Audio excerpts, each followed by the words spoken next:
जय हिंद, वंदे मातरम। दोस्तों, आज की यह वीडियो एक ऐसी वीडियो होगी जिसको बोले तो सुपर फास्ट एक्सप्रेस वीडियो, जिसमें हम टॉप 20 क्वेश्चंस करेंगे। भारत बहुत सारे ऐसे क्वेश्चंस हैं, ऐसे फैक्ट हैं जो आपको जानने चाहिए, जो एग्जाम पॉइंट ऑफ व्यू से बहुत इंपॉर्टेंट हैं। तो याद रखिएगा, बहुत तेजी से इस वीडियो को वॉच करें और बिल्कुल ईमानदारी से फैक्ट के साथ अपने दिमाग में हर एक एक बारीकी को सेट करिएगा। वंदे मातरम। चलिए बात करते हैं आज के पहले प्रश्न की।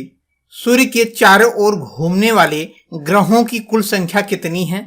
5, 8, 7, 6। तो ध्यान दीजिएगा, सूर्य के चारों ओर घूमने वाली कुल ग्रहों की जो संख्या है वो कितनी है? 8। बात करते हैं अगले प्रश्न की। दोस्तों, हीरो का सबसे बड़ा व्यापार केंद्र कहां पर है? तो हीरो का जो सबसे बड़ा व्यापार केंद्र है वो कहां पे है? बेल्जियम में। बेल्जियम में जो है दोस्तों हीरो का सबसे बड़ा व्यापार केंद्र है। और अगर इससे रिलेटेड कुछ पॉइंट की बात करें हम, विश्व में हीरो की सर्वाधिक जो उत्पादक होता है वो कहां होता है? साउथ अफ्रीका में।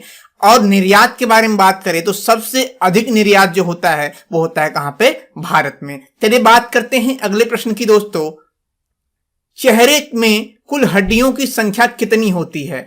10, 14, 15, 20। तो ध्यान दीजिएगा, चेहरे में कुल हड्डियों की जो संख्या होती है दोस्तों कितनी होती है? 14। और कुछ हड्डियों के बारे में अगर हम बात करें दोस्तों, मानव शरीर में कुल कितनी हड्डियां होती हैं? अगर आपसे एग्जाम में पूछे तो मानव शरीर में कुल 206 हड्डियां होती हैं। कितनी? 206 हड्डियां जो है मानव शरीर में होती हैं। और मानव शरीर में सबसे लंबी हड्डी अगर आपसे पूछे कि मानव शरीर में सबसे लंबी हड्डी कौन होती है, तो फीमर जो है सबसे लंबी हड्डी मानी जाती है। और मानव शरीर में कुल कितनी मांसपेशियां होती हैं? वो होती हैं 639। चलिए बात करते हैं अगले प्रश्न की। दोस्तों, भारत में पूंजी उद्योग का सबसे अच्छा उदाहरण क्या है? कपड़ा उद्योग, स्टील उद्योग, पर्यटन और अतिरिक्त माल उद्योग। तो ध्यान दीजिएगा, भारत में सबसे अच्छा उदाहरण है पूंजी उद्योग का स्टील उद्योग। अगर हम कुछ पॉइंट की बात करें दोस्तों, सूती वस्त्र उद्योग भारत का सबसे बड़ा एवं व्यापारिक उद्योग है। जो देश की प्रथम सूती कपड़ा मिल की बात करें, कब स्थापित की गई थी? ये स्थापित की गई थी 1818 में कोलकाता में जो है स्थापित की गई थी। चलिए बात करते हैं अगले प्रश्न की। दोस्तों, लोधी वंश का संस्थापक कौन था?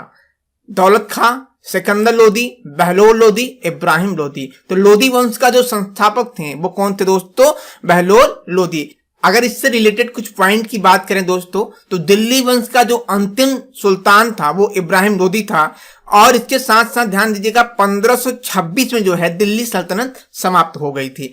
और अगर हम दिल्ली सल्तनत की प्रारंभिक की बात करें तो 1206 में जो है गुलाम वंश के रूप में दिल्ली सल्तनत की नींव डाली गई थी, जिसमें 5 वंश हुए थे: गुलाम वंश, खिलजी वंश, तुगलक वंश, सैयद वंश और लोधी वंश। जो है सबसे अंतिम वंश कौन सा? लोधी वंश। दोस्तों, अगर अभी तक आपने चैनल को सब्सक्राइब नहीं किया है तो चैनल को सब्सक्राइब कर लीजिए, क्लास को शेयर कर दीजिए, और आपको क्लास कैसी लगी ये भी आप हमें कमेंट बॉक्स में जरूर बताएं। साथ ही साथ आपने इस 20 प्रश्नों में कितने प्रश्नों का सही जवाब दिया है ये भी आप हमें कमेंट बॉक्स में जरूर बताएं। चलिए बात करते हैं अगले प्रश्न की। दोस्तों, बांग्लादेश की राजधानी क्या है? तो बांग्लादेश की अगर हम राजधानी की बात करें तो बांग्लादेश की राजधानी क्या है दोस्तों? ढाका। और इससे रिलेटेड कुछ पॉइंट की बात करें दोस्तों, तो 16 दिसंबर 1971 को बांग्लादेश जो है पाकिस्तान से अलग होकर बना था। बांग्लादेश को ऐसे कुल 64 जनपदों में विभाजित किया गया है। और बांग्लादेश की मुद्रा की बात करें तो बांग्लादेश का जो मुद्रा है बांग्लादेशी टका है। और यहाँ के जो राष्ट्रपति हैं वो अब्दुल हमीद हैं। और प्रधानमंत्री की बात करें शेख हसीना है। चलिए बात करते हैं अगले प्रश्न की। दोस्तों, समुद्र जल में कौन सी धातु पाई जाती है? तो समुद्र जल में जो है कौन सी धातु पाई जाती है? मैग्नीशियम। बात करते हैं अगले प्रश्न की। दोस्तों, दादा साहब फाल्के पुरस्कार पाने वाले प्रथम व्यक्ति कौन था? तो दादा साहब फाल्के पुरस्कार पाने वाले जो प्रथम व्यक्ति थे वो थी कौन? देविका रानी। बात करते हैं अगले प्रश्न की। दोस्तों, इंदिरा गांधी राष्ट्रीय उड़ान अकादमी कहां पर स्थित है? तो इंदिरा गांधी राष्ट्रीय उड़ान अकादमी जो है ये स्थित है कहां पे दोस्तों? राय बरेली में। अब इंदिरा गांधी से रिलेटेड कुछ पॉइंट की अगर हम बात करें दोस्तों, तो इंदिरा गांधी राष्ट्रीय मानव संग्रहालय मध्य प्रदेश में स्थित है। इंदिरा गांधी राष्ट्रीय कला केंद्र दिल्ली में स्थित है। इंदिरा गांधी राष्ट्रीय उद्यान ये तमिलनाडु में स्थित है। इंदिरा गांधी अंतर्राष्ट्रीय हवाई अड्डा जो है नई दिल्ली में स्थित है। और इंदिरा गांधी समाधि स्थल जिसे हम राजघाट कहते हैं वो दिल्ली में स्थित है। बात करते हैं अगले प्रश्न की दोस्तों। गरबा एक नृत्य है, कहाँ का है ये? गुजरात का, राजस्थान का, ओडिशा का, असम का। तो गरबा नृत्य कहाँ का है दोस्तों? गुजरात का। बात करते हैं अगले प्रश्न की दोस्तों। भारत में प्राकृतिक रबर का प्रमुख उत्पादन किस राज्य में होता है? दोस्तों यहाँ पे उत्पादन होगा, बाय मिस्टेक हुआ है। तो भारत में प्राकृतिक रबर का प्रमुख उत्पादन जो है वो होता है केरल में। अब इससे रिलेटेड अगर हम कुछ पॉइंट की बात करें दोस्तों, विश्व में रबर उत्पादक में भारत का जो स्थान है वो चौथा स्थान है। और ध्यान दीजिएगा पूरे भारत में केवल केरल में 90% रबर पैदा होती है। अगर हम बात करें यहाँ के केरल की राजधानी की तो तिरुवनंतपुरम है। और यहाँ के जो मुख्यमंत्री हैं वो है पिनाई राम विजयन। और गवर्नर की बात करें तो आरिफ मोहम्मद खान है। बात करते हैं अगले प्रश्न की दोस्तों।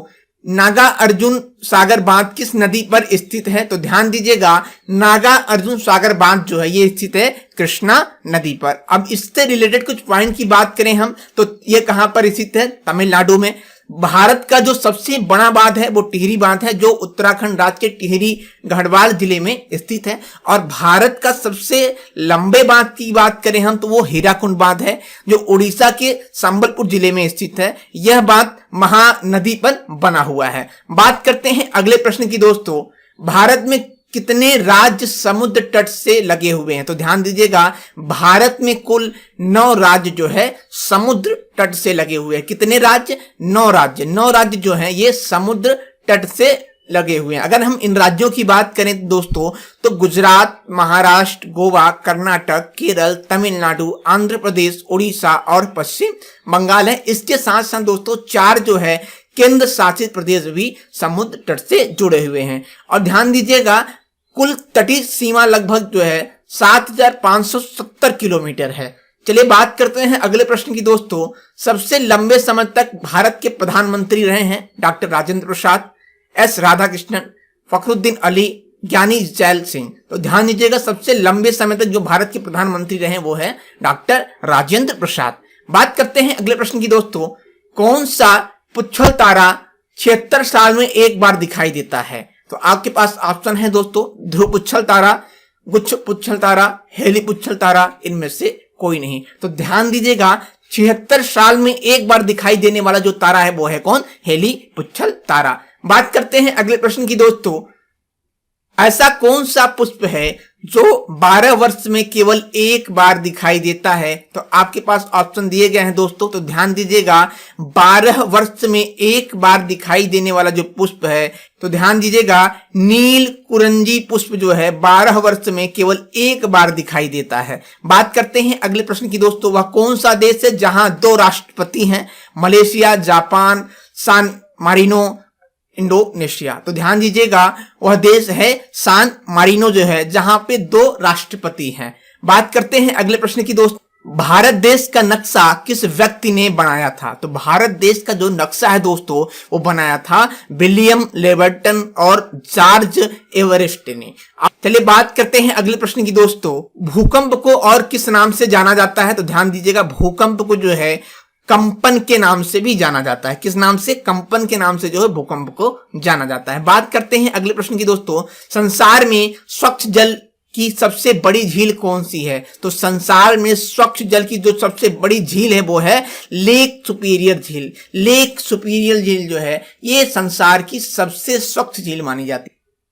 दोस्तों क्लास आपको कैसी लगी आप हमें कमेंट बॉक्स में जरूर बताएं। साथ ही साथ जो लोग अभी तक चैनल को सब्सक्राइब नहीं किए हैं तो चैनल को सब्सक्राइब कर लीजिएगा जिससे जो भी क्लासेस हमारी आती है उसके नोटिफिकेशन आपको मिल जाए। और अगर आप जो है पूरे इस वीडियो की पीडीएफ चाहते हैं तो टेलीग्राम ग्रुप को ज्वाइन करें गुरुजी वर्ड के, जिसका लिंक नीचे दिया गया है। और साथ ही साथ आपने इन प्रश्नों में कितने प्रश्नों का सही जवाब दिया है ये भी आप हमें कमेंट बॉक्स में जरूर बताएं। जय हिंद, वंदे मातरम।